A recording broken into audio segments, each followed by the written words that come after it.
So I experienced a witnessing in my person that night to who he really was. And that lineage, I'm not channeling Jesus. I'm not Jesus. But I experienced the immortal lineage of who he was. He was the first manifestation, taking that lineage, that immortal lineage, clear back from that single-celled organism. It was always there in the cells, but it was never manifested. It was never clothed. Jesus was the first human being to clothe this immortal lineage, to give it substance. Now, be real clear.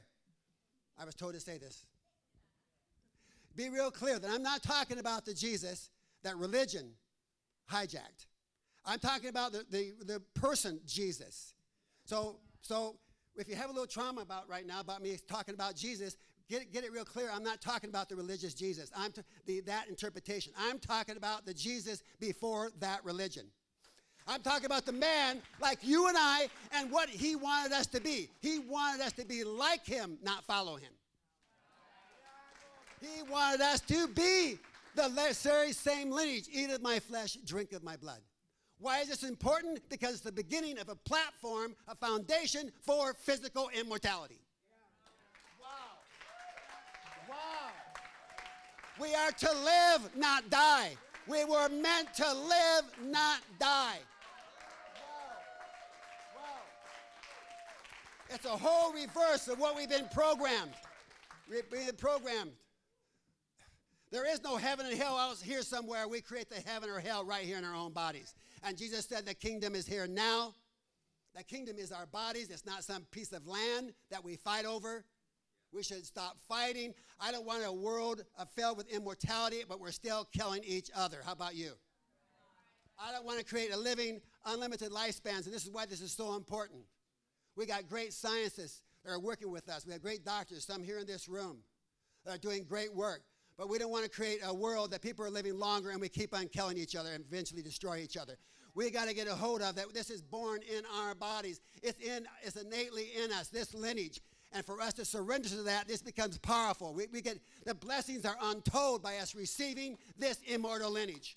And this is what Jesus wanted, for us to receive his flesh, not just his idea, not another philosophy. People can accept the philosophy, but they reject the body. Wow. Yeah.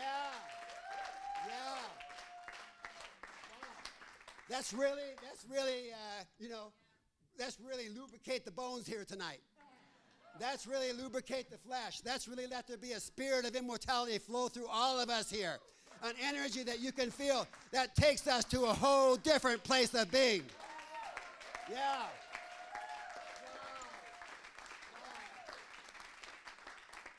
This is powerful.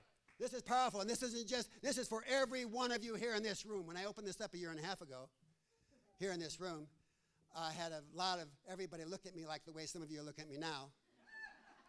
Like, what is this about? But I had to keep expressing. I had to keep going. I was propelled. I wasn't the old Jim I was before. And he was a pretty good guy. But I had a total reborn experience. And that's what I'm saying. There's a reborn experience to have. The baptism is not in some lake somewhere or in the water. The baptism is to be in every cell and atom of your body. So understand, this is the foundation. This is a very important foundation. And out of that, we're creating the science. We're creating everything we need. We're drawing to us from there everything we need. But what's important is that we get out of survival. It's survival that causes us, and the struggle in survival, to destroy ourselves and one another. People on the planet now are fighting to survive. Either to survive for some identity, survive for some land, for their family, whatever it might be. And we get that we don't have to live in survival anymore. We enter into the era of creativity. Wow. Creativity. Creativity. How can we get better together? How can we energize each other? How can we build each other instead of put each other down? How can we get rid of our toxic thinking that has plagued us from that mortal genetics? How can we move deeper with each other? How can we create a world that we all love living in? And then people won't wish and kill the other people to go to some paradise somewhere.